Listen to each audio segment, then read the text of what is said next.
They say land remembers. Maybe that's why every time I stepped out onto the porch of my old lake cabin, I could still sense my wife there with me.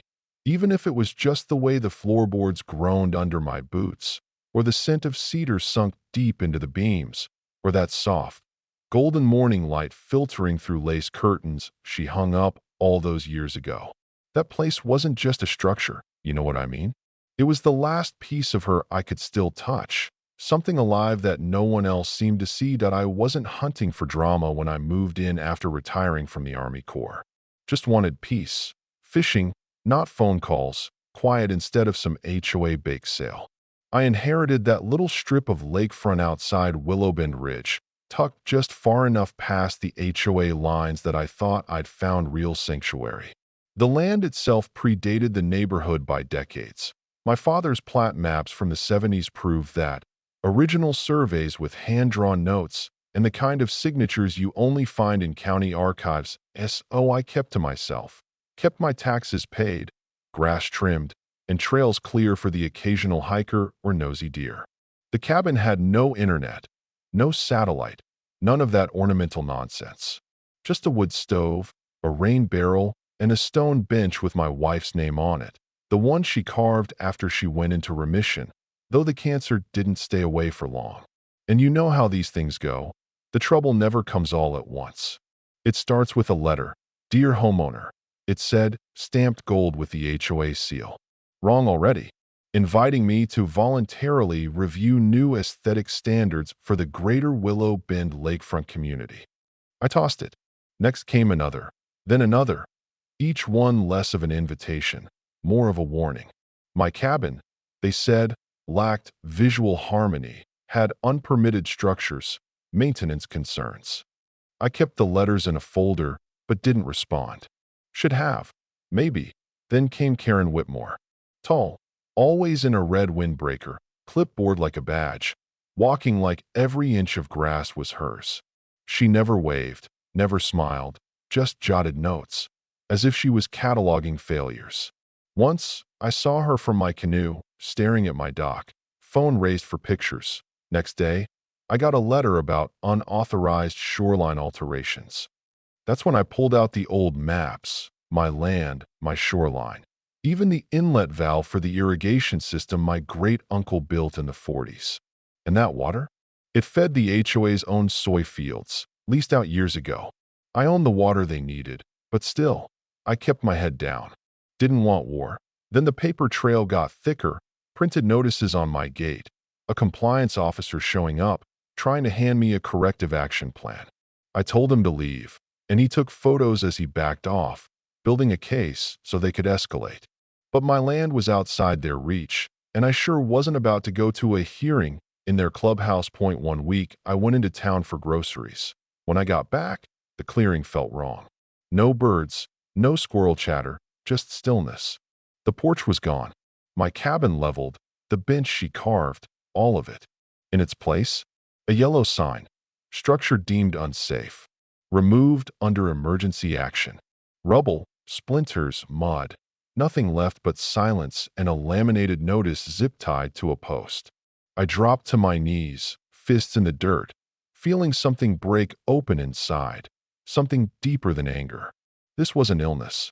This was arrogance. That I sat by the lake all night with the plat maps, a lantern, and every clause and easement highlighted.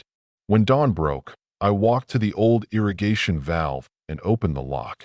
The hiss echoed over the water. They wanted a fight. They'd find out I didn't lose easy. The next morning, I was staring at the ruins when Karen rolled up in a white Ford Explorer, another man in a neon vest beside her. Mr. Mayfield, she started, binder in hand. We attempted multiple times to communicate our concerns. Since you did not cooperate, we acted in the community's best interest. I said nothing. She flipped through the binder. Your structure violated lakefront aesthetics, encroached on buffer zones, posed safety concerns, emergency removal warranted. I cut her off. Stop talking. She blinked, thrown off. You're not law enforcement, not county, not even on my deed. She rattled off something about full authority granted by the Covenant Charter and a cooperative agreement with the county, Adjacent, not within, I reminded her. We submitted a complaint and took action, she said. To yourselves? I replied. She bristled. There are channels for appeal, she began. I almost laughed. You tore down my home and want me to fill out your paperwork. The man in the vest shifted, looking uneasy. I looked down at the lake. You know where your soybeans get their water? She insisted it was from the community lines. Wrong, I said. That valve's on my property. My rights. You've been using my water for a decade. Now you're about to find out what happens when you trespass. She tried to bluff, threatened to call the county. Ask for Charlie Rutledge, I said. He'll tell you what's what. She went pale. They left, dust in their wake. I tightened the valve. By the next week, fields that were once lush went dull, leaves curled, drip lines sputtered, and with every inch of dry soil, they learned what it meant to steal from a man with nothing left to lose. I did it for the cabin, for her memory, not out of spite. But I'll admit, there was a certain justice to it. Next, the letters turned threatening. Cease and desist, agricultural sabotage, malicious noncompliance, signed by Karen. I called Charlie. He said, let them fight it. That agreement predates their whole development. The pressure built. HOA meetings, crop crisis, co-op complaints. They'd made it a campaign, a siege that I started collecting affidavits. Turns out, I wasn't alone. Margie Dobbins lost her rose garden to sidewalk continuity. A young couple fined for an old shed. Even a marine handyman fined for parking his trailer. We met in my barn, swapped stories, and plotted a timeline of HOA intimidation. I hired Terrence Myers, a semi-retired lawyer with a reputation for beating HOAs. He filed a tort claim, unlawful destruction, trespass, damages, emotional distress. The news spread. Town meetings filled. Karen tried to spin the narrative, called my cabin an aesthetic hazard, but it just made people angrier. Crops kept dying, the co-op broke with the HOA, and, finally, Karen came to me, not as a tyrant, but as someone drowning in her own mistakes. She offered a settlement, restitution, public apology, new memorial bench, legal water rights. I took it to my lawyer. Town forum night, the place packed. I spoke, told the truth. They demolished a cabin that stood longer than Willow Bend existed, then tried to erase the deed and use my water. Then Margie spoke, 50 years of rose bushes, gone for sidewalk continuity. Others shared their stories. Karen stood, admitted fault, and resigned as president. The room didn't cheer, just sighed in relief. The trial was quick. The judge ruled in my favor. Damages paid. The HOA barred from overreach. County oversight imposed for years to come. Karen faded into infamy, a cautionary tale. I rebuilt.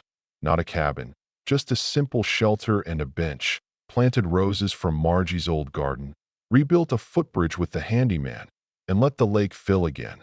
Not everything heals, but the land remembers, and so do the people. Justice comes slow, like water through an old iron valve. I sit on the bench sometimes, trace the letters, her name, now mine beside it. I kept it safe, I say, and in the silence, I swear she answers. Not in words, just in peace.so. What do you think? Was I right to fight back, or did I take it too far? Tell me how you see it. Share your thoughts on justice, community, and where the line should be drawn, because stories like this, they don't end until we all have our say.